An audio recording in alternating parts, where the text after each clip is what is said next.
नमस्कार, ABC news की खास पेशकश में आपका स्वागत है। मैं हूं अनुराग सक्सेना। सीए यानी नागरिकता संशोधन अधिनियम को सरकार मार्च के पहले हफ्ते में लागू कर सकती है। मीडिया के सूत्रों के हवाले से रिपोर्ट सामने आई है, जिसको लेकर के पूरे देश में हलचल मची हुई है। गृह मंत्री अमित शाह ने भी 10 फरवरी को इस बात का ऐलान किया था कि सीए को लोकसभा चुनाव से पहले अधिसूचित और लागू किया जाएगा। नई दिल्ली में कार्यक्रम में शाह ने कहा था कि यह देश का कानून है, इसे अगले आम चुनाव से पहले अधिसूचित किया जाएगा। इसके बारे में कोई भ्रम नहीं होना चाहिए। 2019 के बाद एक बार फिर से देश में सीएए की चर्चा शुरू हो चुकी है। कानून को लेकर कई विरोध प्रदर्शन भी हुए थे, लेकिन सरकार ने साफ किया कि देश में ये लागू होकर रहेगा। इसमें देश में रहने वाले किसी भी नागरिक को चिंता करने की जरूरत नहीं है। आइए एक रिपोर्ट के माध्यम से आपको बताने की कोशिश करते हैं कि क्या है सीएए और इस कानून से भारत में रहने वाले लोगों पर क्या असर पड़ेगा।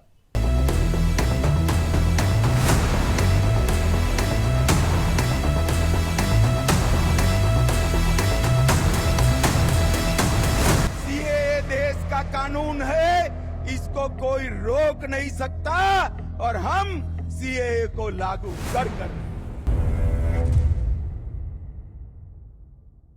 लोकसभा चुनाव से पहले क्या लागू होगा सीएए? नागरिकता संशोधन कानून को संसद से पारित हुए कमोवेश 5 साल बीत चुके हैं। अब केंद्र सरकार आगामी लोकसभा चुनावों की तारीखों के ऐलान से पहले इसे देश में लागू कर सकती है।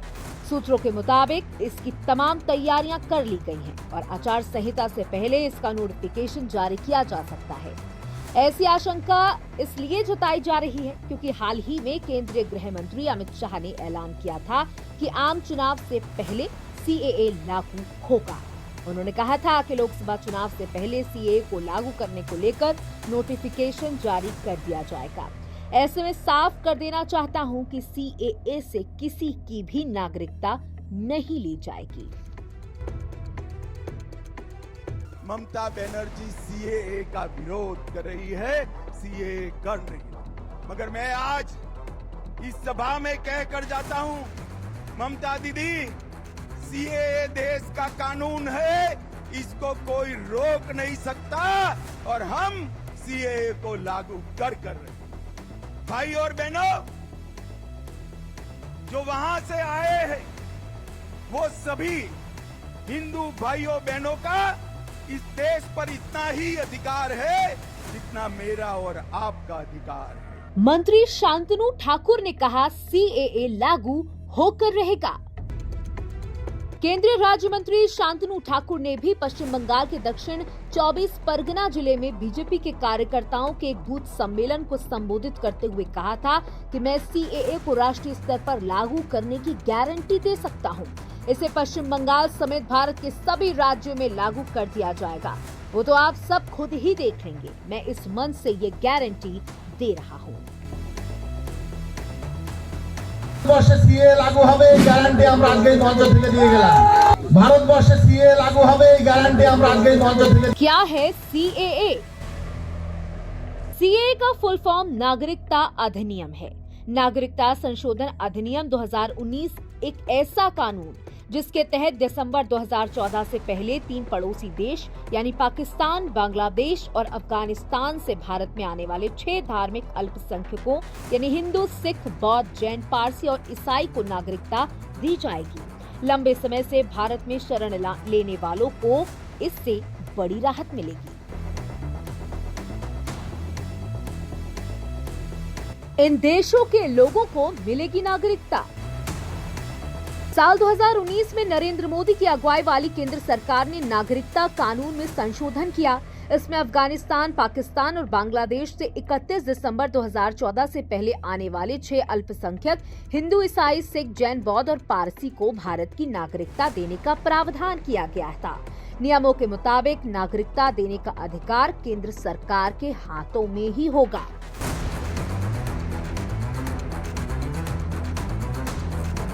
कैसे होगा नागरिकता के लिए आवेदन? सीएए के तहत नागरिकता पाने का आवेदन ऑनलाइन ही होगा। इसे लेकर एक ऑनलाइन पोर्टल भी तैयार किया गया है। आवेदकों को नागरिकता पाने के लिए अपना वह साल बताना होगा जब वो भारत में आए थे। आवेदक से किसी तरीके का कोई दस्तावेज नहीं मांगा जाएगा।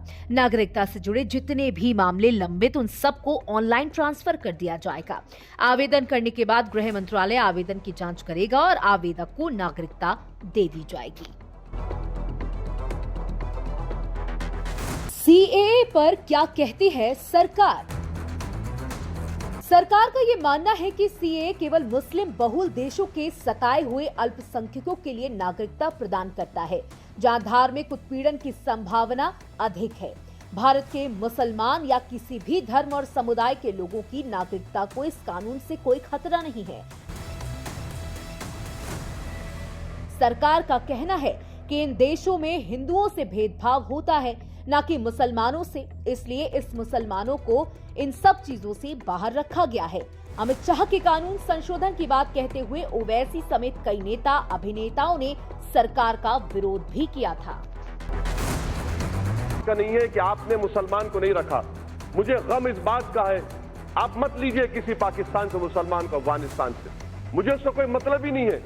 मेरे बुजुर्गों ने जिना के पैगाम को ठुकराया, हमने मौलाना अबुल कलाम आजाद के उस जुमले को यकीन किया कि इस्लाम का इस मुल्क से 1000 साल का ताल्लुक और हिंदुइज्म का 4000 साल का ताल्लुक है। मुझे गम इस बात का है कि आज हुकूमत को, जिसने संविधान पर ओत लिया, आज इस्लाम से, मुसलमानों से इतनी नफरत क्यों? आखिर क्या है?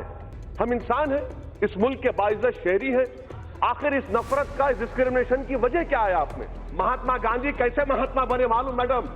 उन्होंने साउथ अफ्रीका के नेशनल रजिस्टर कार्ड को फाड़ दिया था, जला दिया था। इसीलिए जब महात्मा ने फाड़ा, मैं इस बिल को फाड़ता हूं। ये हिंदुस्तान को तोड़ने की कोशिश कर रहा है। मुसलमानों के साथ अन्याय कर रहे हैं।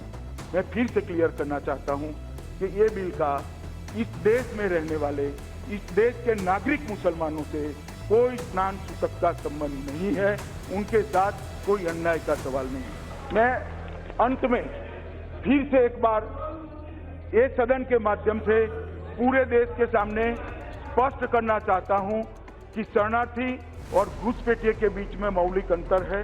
जो धार्मिक प्रताड़ना के आधार पर अपने घर की स्त्रियों की इज्जत बचाने के लिए, स्वधर्म में जीने के लिए, अपने धर्म को बचाने के लिए यहाँ आता है, वो शरणार्थी है।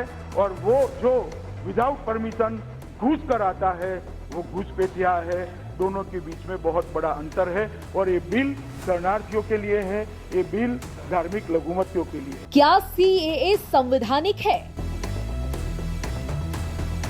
भारतीय संसद में सीएए को वर्ष 2019 में 11 दिसंबर को पारित किया गया था, जिसमें 125 वोट इसके पक्ष में पड़े थे और 105 वोट इसके खिलाफ। राष्ट्रपति ने इस विधेयक को 12 दिसंबर को मंजूरी दे दी थी।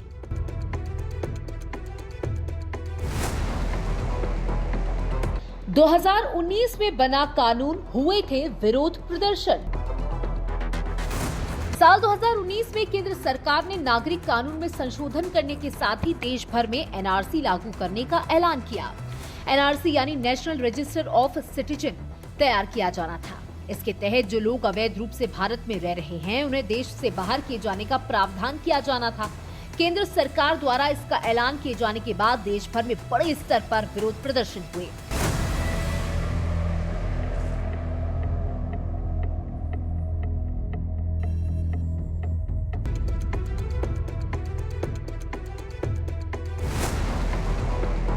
सरकार सीएए भी नहीं लागू कर सकी, जो कि चुनाव से पहले किया जाना था। केंद्र सरकार द्वारा इसका ऐलान किए जाने के बाद देश भर में बड़े स्तर पर विरोध हुए। सरकार सीएए को लागू नहीं कर पाई।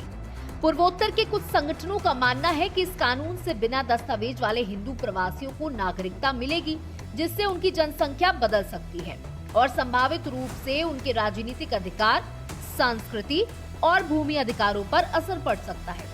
हालांकि बढ़ते उग्र प्रदर्शन को देखते हुए प्रधानमंत्री मोदी ने भी अपनी रैली से उग्रता करने वालों को चेतावनी दी थी।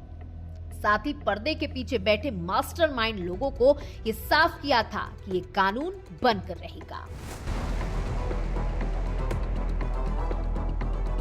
मुसलमान सीएए का विरोध क्यों कर रहे हैं?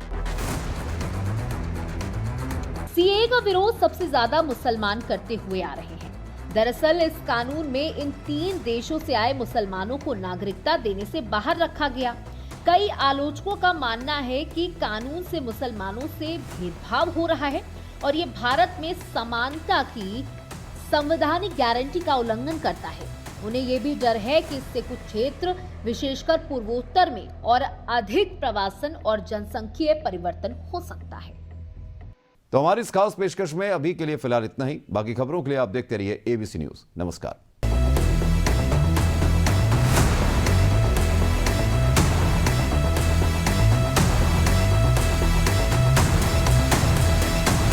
सीएए देश का कानून है, इसको कोई रोक नहीं सकता और हम सीएए को लागू कर